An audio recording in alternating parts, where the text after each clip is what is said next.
Assalamualaikum warahmatullahi wabarakatuh. Halo semuanya, perkenalkan nama saya Novita Ranaldi Putri dengan NIM A01324018 kelas BIF A 2024. Di sini saya akan membahas tentang sistem dokumentasi K3 yang ada di PT Ravana Jaya. PT Ravana Jaya adalah perusahaan yang bergerak di bidang pelaksana jasa konstruksi dan fabrikasi plat baja. Dalam pelaksanaannya, PT Ravana Jaya lebih sering mendapatkan tender pada pekerjaan fabrikasi plat baja. Pekerjaan fabrikasi plat baja ini bekerja berhubungan langsung dengan kegiatan marking, cutting, grinding, drilling, assembling, welding, sandblasting, dan yang terakhir yaitu painting, yang memiliki risiko kecelakaan kerja tinggi dan berbahaya. Perusahaan ini sudah memiliki standar minimal kelengkapan APD seperti sarung tangan, kacamata las, sepatu safety, masker khusus sandblasting, dan helm safety. Namun perusahaan ini belum memiliki program khusus yang diterapkan guna mengantisipasi dan mengurangi kecelakaan pada proses fabrikasi. Sehingga program minimal yang dilakukan oleh perusahaan adalah mengadakan briefing rutin kepada pekerja tentang keselamatan kerja. Selanjutnya, data kasus kecelakaan kerja di PT Ravana Jaya periode Oktober 2017 sampai Oktober 2018.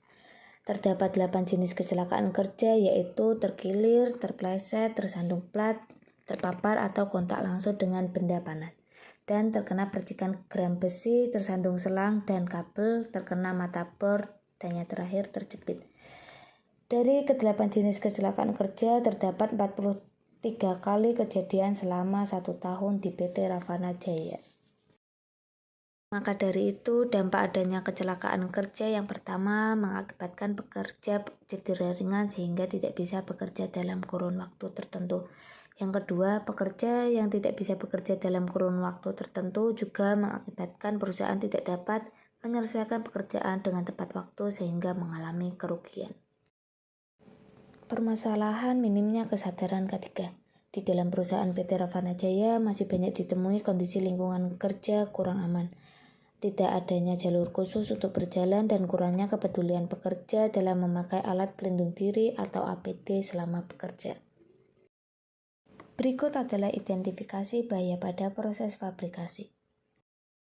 Yang pertama, proses marking. Salah satu contoh bahaya dan risiko saat mengangkat material dan meletakkannya di tempat drawing. Salah satu bahaya yang dialami yaitu pekerja mengalami kejang otot saat meletakkan material ke tempat drawing. Risiko yang dialami kesleo dan kram.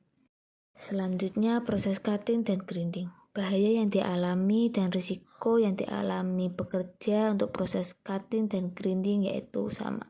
Bahaya yang dialami pekerja tersengat listrik dan risiko luka bakar atau kematian.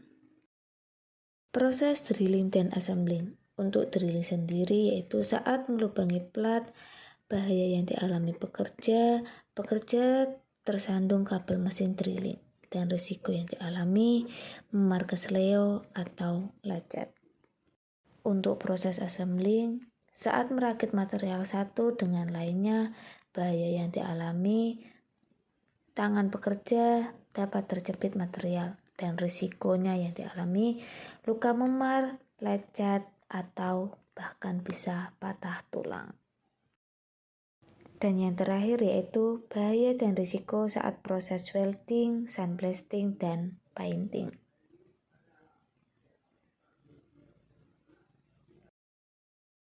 Kemudian pengendalian risiko. Tujuannya untuk menangani dan mencegah risiko sebaik-baiknya dan mempertimbangkan semua alternatif sesuai kondisi aktual perusahaan dan mengurangi adanya kecelakaan kerja, yaitu pengendalian administratif. Yang pertama, briefing sebelum kerja, penyediaan P3K, dan memberikan sanksi terhadap karyawan yang tidak memakai APD. Yang kedua, mengatur jarak aman pekerja dan membentuk divisi K3. Yang ketiga, melakukan pengecekan kabel mesin dengan rutin dan memastikan kabel aman saat digunakan. Yang keempat, mengatur posisi kerja agar tidak terlalu membungkuk, melakukan peregangan badan setelah melakukan pekerjaan selama maksimal 30 menit. Yang kedua, pengendalian pemakaian alat pelindung diri. Pekerja wajib memakai sarung tangan safety, memakai masker safety, memakai sepatu safety, memakai kacamata safety, dan wajib memakai APD khusus.